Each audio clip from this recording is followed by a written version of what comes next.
can you see this person's perspective, Right. but can you see beyond this barrier that is in front of you right now? And we do get to that place of gratitude and actually appreciation. Now, it takes us refusing to stay in a victim mindset in order to do that. Well, we are live on YouTube and we're live on Facebook, Transcending Turbulence being our home spot. And then, of course, on the Devon O'Day page. Teri Pugh, how are you? I feel so good. Oh, that's good. I love do. it. How do you feel? I'm feeling better. It's, I started, to be quite honest with you, the last few months, okay, 6, I have not felt like me. 24 years. 24 years, I've felt like me. And so I started looking at the medication combo that I had been put on by a doctor for something that's hereditary and stuff. And all of the things that I've experienced that aren't me are side effects of this medicine combo. Yeah. And I just decided to do a little research and to take my health into my own hands a little bit. And so I'm working on that.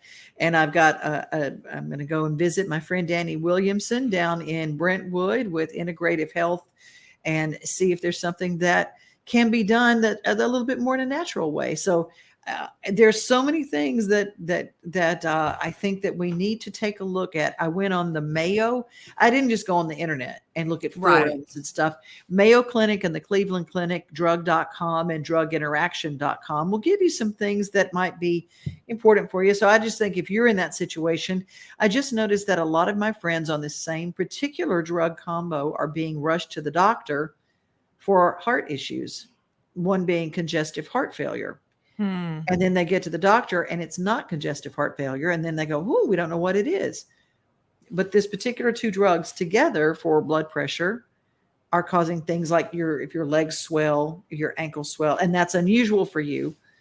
You might want to check drug interactions and things like that. So just letting everybody know. Well, so that's a long answer to a short question, but that's where I am today. And it's taken, that's why popcorn topics. We all got questions, right? We got them. Let's get to them. All right. Let's see. And our first one, I love this one. Is lying to protect someone's feelings ever right? Well, I guess that depends on what they're lying about and what context it's in. Does my butt look big in these jeans? Well, do you have to be direct and hurt somebody's feelings? Maybe they want their butt to look big in the jeans, so tell them, yeah. But if someone asks you a direct question and they trust you as a treasured friend, ally in their life, we would have to ask ourselves, do they deserve the truth? And I don't mean that they deserve the truth, but I mean, they trust us. They're coming to us for asking a qualifying question to get an answer. And if you know something that, I think that you can phrase things to people where it's very gentle and tender, and some people need very direct. So I guess, again, that goes into the context. If your 5-year-old child comes to you and says, is there a Santa Claus? You're probably going to lie to them. Okay, here's one of the context of the question is, I think my significant other is cheating. And they are. And you just want to stay out of it. Can you stay out of it in good conscience? Well, first, that's not a question. That's a statement. So if they think they're cheating, okay. If they say, do you know, then it's, that's an individual thing. You have to ask yourself, are they asking me because they want, they're inquiring, they want to know. If then, that's an individual thing. I would tell them. If I knew, I would tell them. That's not to throw the other person under the bus. It's because they're my friend and they're asking, and I am privy to information. That's always a tough one because you think, am I going to lose both people when I do this? It's just it's kind of crazy. I mean, yes, but also ask yourself, check your quality of friends. And, I mean, if you've got a friend that's in the friend circle that's cheating on another friend, then okay. Is that somebody that you really want in your circle? I'm saying maybe they've got the most toxic relationship ever, but if you do, exit the relationship. Oh, gotcha. You think sometimes you think in terms of, should I volunteer this information if they don't ask? What if they're going on like happy Mary Jane is in a happy sunshine relationship and, oh, he's so wonderful. She's so wonderful. Everything's so wonderful. And then, but something that would devastate and blow up the whole thing. Do you stay quiet? Again, that's an individual choice. I don't think that, I think you have to look at the context of it. If someone is happy, you can rest assured that at some point, if someone is being unfaithful in a relationship, it's going to surface. Yeah. And, I say, let them have their happy until they discover it on their own rather than being blindsided by somebody. Gotcha. I mean, good advice. Yeah. I mean, it's, that's a tricky one because some friends will believe you and some friends won't. And either way, it's okay. Yeah. If they believe you, great. If they don't, that's okay too. But I don't think we necessarily have the right to voluntarily want to blow somebody's life up if we haven't been asked that question. Good point. And if they find out later, well, you knew and you didn't tell me. And it's like, look, I can't win in that situation. If I had told you, you probably wouldn't have believed me, and then you wouldn't be my friend, and your person wouldn't be my friend because you would have mentioned it to them and mentioned my name. So I would have lost you both volunteering something when you weren't ready yet. And that's again, that's a double-edged sword, but you just have to, and again, I guess it's the context of it. If you know someone who is, their significant other is out on the town in broad daylight in public, doesn't care kind of thing. Mm-hmm. You have to ask yourself, is that something you would want to know? I mean, that's a sticky one because it's really a no-win no matter how you go about it. Right. Exactly. Elizabeth joins us, 7, telling everybody happy Wednesday. You two are looking lovely this morning. Thank you. Thank you. Thank you. Rhonda says meds can do weird things to you. They can. Elizabeth said, good for you. Meds can be life-saving, can be some pretty strong side effects for us. Mm-hmm. Rhonda says lying is never right. It's all in how you deliver something heard. So, all right. Oh, some questions are asked when folks don't want the honest answer. Mm-hmm. Yeah, lie to me. Our Margie Singleton, y'all should listen to the song that she had recorded by Brooke Benton. Lie to me. I like it better that way. Mm-hmm. It really is. Lying is a big word because we can twist that around lots of different ways. And I don't know anybody in their life who hasn't lied, and I don't know anybody in their life. And that goes all the way from school teachers to ministers to preachers to parents to kids. There's not one of us that has never told a lie. It's the spectrum of the lie that we get in that can, I mean, there are some things, if my daughter came to me at 5 and said, is there a Santa? I'm not going to say no, there's not.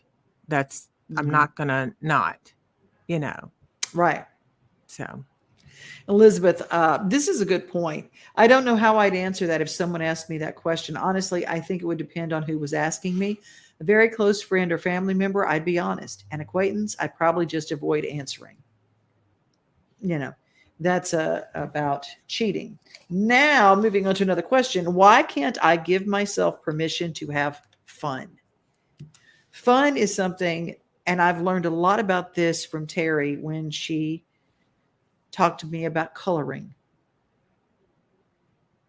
Coloring was one of those activities I went, what? It's amazing how sitting in front of a children's coloring book. I don't mean those adult coloring books that are like all detailed and stuff. I mean like big old pictures where you just, The butterflies and the bears and the tutus. Those. Yes, yes. Why is that such a magic exercise? Well, for some people, not everybody, but for some people, the sensory of smelling the crayons, the texture of the paper, those two touch or those two sensories can bring back a lot of memories that can feel good. Not so good for other people. So it doesn't work for everybody, but there is something that gives us free reign to sort of stretch a little bit. Like you just mentioned the adult coloring books, and to your point about them being tedious, a lot of people love them because they are very tedious. And you can definitely get lost in the coloring with those. You usually use color pencils because crayons don't really work with them because the lines are so small. So tiny, yeah. But even with that, we're already bumping ourselves up out of our childlike state, because as children, we didn't really all sit around with colored pencils. We had crayons, and it was okay Big, to be out. fat crayons. Yes. And it was okay to color outside the lines, and it was okay to scribble. And it was just our little project. So when we sit down and you rub your hand across that page and it feels good, and then you open the box of crayons and, you look for the sharp crayon and you just start coloring, it feels freeing for a lot of people to be able to be in that space. Plus it's a very meditation and motion type thing. And you can just sort of get in that space and start doing it. And before you know it, you've created a masterpiece, Yeah. Even if your donkey is purple. It's okay if your donkey is purple. And 100%. Suzanne says, I color and paint my numbers. It takes away my stress. Yeah, my numbers. Yeah. It sometimes those things are just little gifts that we have, but there are other childlike joys that opens up the door to. How many times have we said, I will have fun when I finish my work, when I finish my house, when I've done all the chores there are to do, then and only then can I have fun. Absolutely. And so you never have fun because you never finish. Right. Well, because we've always got to-do lists that we keep adding to it. We'll scratch it out, we'll add more. We'll scratch it out, we'll add more. But nowhere on that to-do list is color, blow bubbles, make a daisy chain. Yeah. Sit outside with clover. What is it that keeps us as adults from giving ourselves permission? I think that's at the bottom of what we're asking. What is the thing? Is it something that was put in our minds when we were younger that said fun is for babies? You're no longer a baby. You have to do chores. Well, I don't know if it was put in our head, but I think just socially, there's a construct there within social parameters that say that you got to grow up sometime. And when you grow up, you got to work. And when you work's not necessarily fun. And then you got responsibilities, and responsibilities don't sound very fun.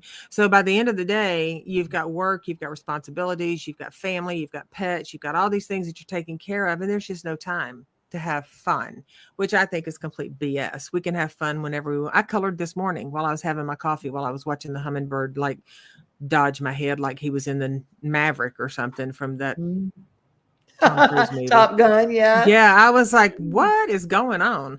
But yeah, I sat outside and colored a little bit, had a few sips of coffee, and just, started my day that way. I love this. Have you ever just go to the park and swing? Isn't that something? It is very simple. Yeah. It is very simple. And I love that. But I'm going to just be real. My ass is so big for them swings right now. That chain would dig in the sides of me. So I'd have to have me a big swing. And if I had one, yes, I would swing. I can't do those what is that other little thingy called? Suzanne will know what this is. You get on that, like little kids ran around it and then you jumped on it and it took you around in circles. I can't do that because of my vertigo, but I love watching people do it. Yeah. I love hearing adults and children laugh because they're having so much fun doing that.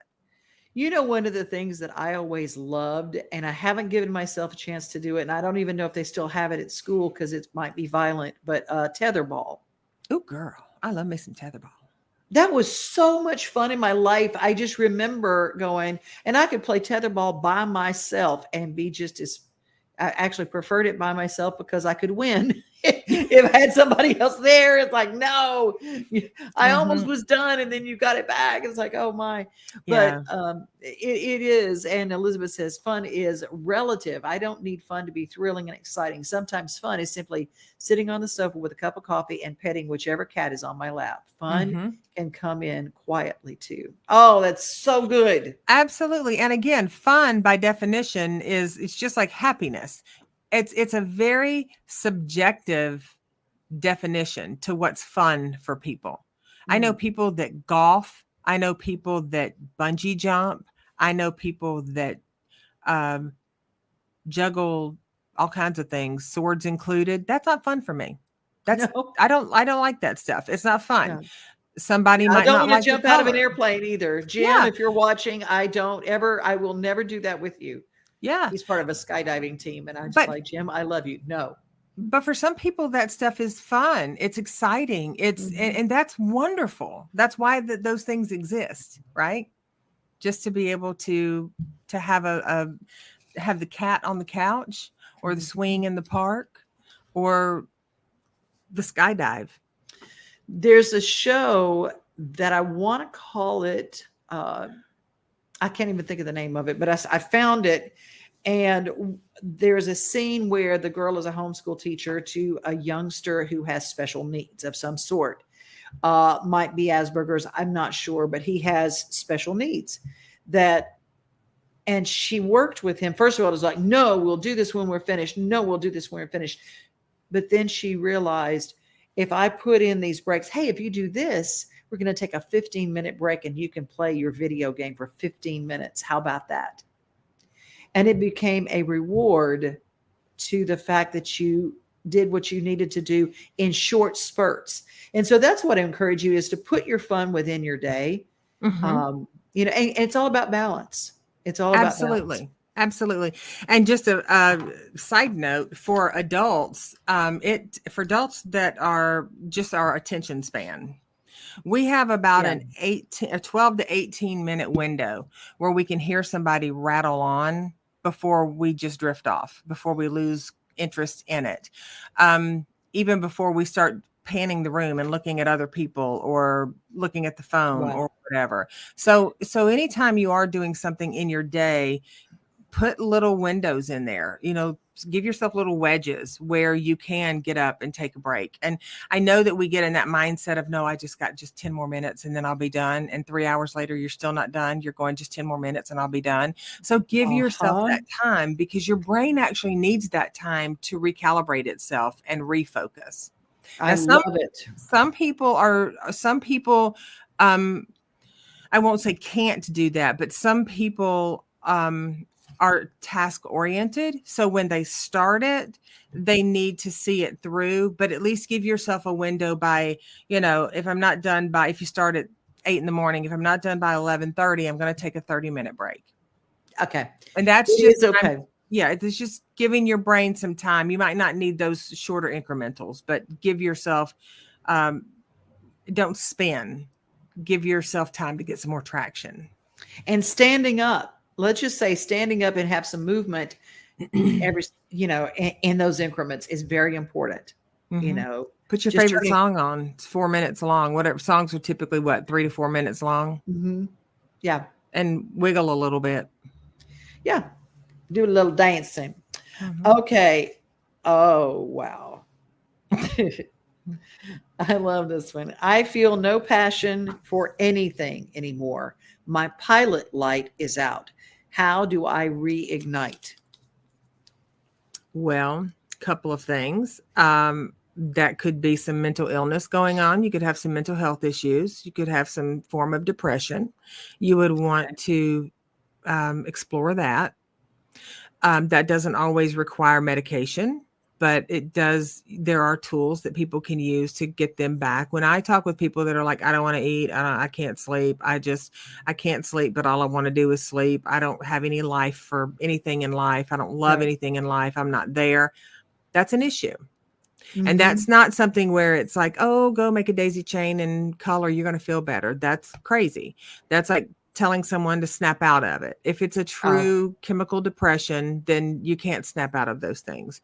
Well, not you can't snap out of them. You shouldn't be required to snap out of it because there's something going on that needs to be addressed. Now, if you're that person that's been raised with a super busy schedule and now you find yourself in your late 20s, your early 30s, your 40s, or even your 50s, and sitting quietly is boring to you, I'm not happy with this, I don't have anything to do, no one likes me, la, la, la.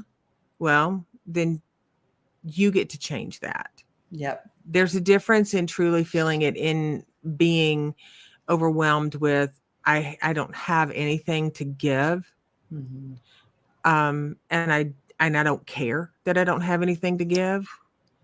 And I don't have anything to give and nobody likes me and everything is boring. And those are kind of choices. Like you can find something to do. I think to help yourself on the inside first. Right. I think that we have been lulled into a thought that depression means sadness and overwhelming sadness. But the thing that really depression for many people, they've described it as a nothingness. Yes. Overwhelming sadness would be grief. Ooh, good point. And there are a lot of people, Devon, that are in overwhelming sadness and they are misdiagnosed as being depressed. And so then they get on. And again, this is not a kudos to people that are taking their medication, stay on it, be well. But there are a lot of folks who are not chemically depressed, but they are situationally depressed. So they are grieving and they get on an antidepressant. And that then numbs them sort of out to everything, but they're still, their emotions are still grieving while their mind is kind of checked out. So there's something's not reconciled in there. So you got to know which one you're dealing with there. Elizabeth said her depression was described as though I was in a black hole. Mm-hmm. Yeah. The nothingness. And then there's some that something might be just as clinical as loneliness. I don't have a connection aside from all the big group things that I do or whatever, and I'll be honest with you. Sometimes there's moments when, because of my schedule, I get so busy, and the times when I'm not busy, everybody else is either asleep or they're busy. So there's that thing, and you have to figure out a way to live with that and to stop that. Well, and there's a true physiological thing that happens to us because humans, there's a connectivity that happens. I won't say we were born to all hang out and be besties, but there's from the very point that we come into the earth, there's this world, there's someone there with us. So we get bonded with people. We get, sometimes you're bonded to the point of codependency with people, but there's a desire of being, not necessarily being with people. Because a lot of times when I talk with folks about being with people, the first thing they think is, oh, or out clubbing and hanging out and all that loud noise. You can be with people and be be in a knitting circle for that. Yes. It's about the energy shared, and for men and women, creating brotherhoods and sisterhoods of having folks that you don't have to have everything in common. When we become adults, we get really picky about friends, and you got the right to be picky about friends, but sometimes we take that to the extreme where it's like, well, they don't believe in the same thing I believe in religiously, and they don't believe in the same thing I believe in politically, and they don't even eat green beans. I don't know who they are. We get into this thing where we just start picking the shit out of people rather than just getting to know them. I've got Mhm. friends that I know that I absolutely adore, and they are nowhere on the map with me in so many of the big things that, where I swim, the ponds I swim in, but Mhm. I still adore them as human beings. And we have valuable conversations, you know. And also the other part about that is if you are lonely, you got to check yourself, because are you also saying, I don't want to bother them? I don't want to bother them. Because if you're saying that, then you're perpetuating the whole cycle of loneliness. That's right. That's right. Elizabeth, I love this, and this is important. I'm one of those folks with chemical depression. Life can be absolutely terrific. And if I forget to take my meds for a few days, bam, it hits Mm-hmm. me in the face. Thankfully, I know this now and realize what is going on. Thank you for Yes. that. Oh, thank Yes. you for that. And that's what I'm talking about, Elizabeth. Like there are medications, a lot of people, I for one don't prescribe or diagnose with folks, but I also know, I know my heart runs away. I'm on medication for it, and I'm damn skippy glad I am, because I don't like the thing that my heart's doing. So, Yeah. there are things, and while I'm on this medication, I'm also solution-based thinking, trying to figure out what's causing this. Yeah. So, but there are anxieties, there are depressions, there are OCD tendencies. There's all kinds of things that go on in our world. And especially in the last 2 years, mental health mental health matters. That's a hashtag out there. The blanket is sort of being pulled back from the shame and the stigmatism about it not being okay, because real talk, everybody's got something going on. Right. Everybody has something going on. So if you find something that works for you, that's healthy for you, then utilize that tool. That's good stuff. That is good stuff. Well, it's 27 minutes in. So do you want to do one more question, or do you want to put a bow on this puppy and wait for next week? Let's see one more question. Okay. All right. This one's a doozy. I just want to Uh-oh. warn you. I hate my job. After COVID, I can't just overlook it anymore, but I need the paycheck. What do I do? Well, what stirs your passion? Can you go back to school nights or weekends, do something, shift into a different career? Maybe you hate your job. Maybe you hate the people you work with. Can you pick up something that you do? And I'm not talking about a side hustle. I'm talking about, is there something that you like to do? Is there Mhm. painting? Is there something you like to do? And if you're in your, the paycheck is a big thing, but also we can't become slaves to that. So your happiness should never be thwarted off because the paycheck is coming in. A lot of people have found, and there was a great article in the Wall Street Journal a couple of weeks ago about the Great Resignation, Mm-hmm. because everybody is being, instead of just the Great Recession, people, yes, there are financial issues and there are a lot of things, but after COVID and people were home, they went, wait a minute, I am no longer willing to go back into a toxic life. Mm-hmm. My life has value. The blessing of COVID is that it taught us that what we were missing, our Mm-hmm. time with our animals, our time with our kids, our time with our spouses, our time literally to have a quality of life. And you realize, how much time a day do you spend driving in and out of an office stuck in traffic?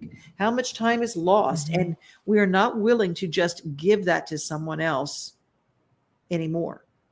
Well, the other part about that, other than just the time, like for financial gain, is our friendships. A lot of friendships just sort of fizzled, like an Alka-Seltzer at the bottom of the cup. They just, and people take offense to that. Well, we used to be friends and now we're not anymore. Well, there's a reason for that. Like sometimes we're not being, I don't know about anybody else. I'm sure I'm the only one that's ever done this. Let me just put it that way. Committed to doing something with friends, and Yeah. then you're doing it and you're thinking, oh my gosh, Yeah. I would rather be home dusting right now. I love to clean house. So that's not a slam on cleaning Elizabeth house. does too. That's her. Deep cleaning the house Yeah, is like her joy. love it. But, being true to ourselves and like not overcommitting ourselves and going, no, that's okay. Thank you. Thank you so much for the invite. I'm going to pass, and finding things that create a pocket of joy that can expand. That's what we work on. And also defining what that joy means. Like Elizabeth said, fun, joy doesn't have to be bells and whistles and sparklers. It can be a nice cup of coffee. I started to say Java. Could be a nice cup of coffee on the couch with the kiddies. And that can be fun, relaxing. It can be whatever you want it to be. I love it. I love it. Well, that brings us to the end of a broadcast episode. Popcorn topics are what we do, every now and then, because you guys send us questions, and I have my little handy dandy cup, and I just write it down on my little Post-it notes, and I've got a notebook, and I put all of our questions that are used. I just put those little Post-it notes in there so I know what we've talked about. But if you'd like to send us something, oh my goodness, we can take it at devonoday@gmail.com, and Transcending Turbulence. You have an email there as well. I do. So if you've got something that you want to put on this show and you want to talk about, we're here. And we encourage you to share this on your pages. This is like a little support group. We meet once a week on Wednesdays on all of these pages. And whether it's Facebook or it's YouTube, we try to make it where you don't have to be part of a social media network to be a part of what we do. Right. And I will go so far as to say also, don't be shy about your topics, because we're not afraid to unpack anything. So if we started, what is it? Heavy lifting for a lighter spirit. Yes. If something is heavy on you, or whatever it is, we won't use your name if you don't want your name used. But if something is heavy on you and you're just like, I really want to talk about this. Children, use this as your 30-minute free session and just put it out there, because I can assure you, you're not the only one struggling with something like that. And you're what's heavy on your heart. The knowledge and the information and the insight that come to you might help 100,000 other people, or one. It doesn't matter what the number is. Amen. Hallelujah. Hallelujah. That's right. You guys have a great rest of your day. And remember, devonoday@gmail.com. And we're here every day, and we love for you to share. You're going to take it home? I am going to take it home. We appreciate all of you so much. And please do leave us your messages, your input, your feedback. Hashtag us if you want to. And until we see you again, have an amazing rest of your week. And we will see you next Wednesday.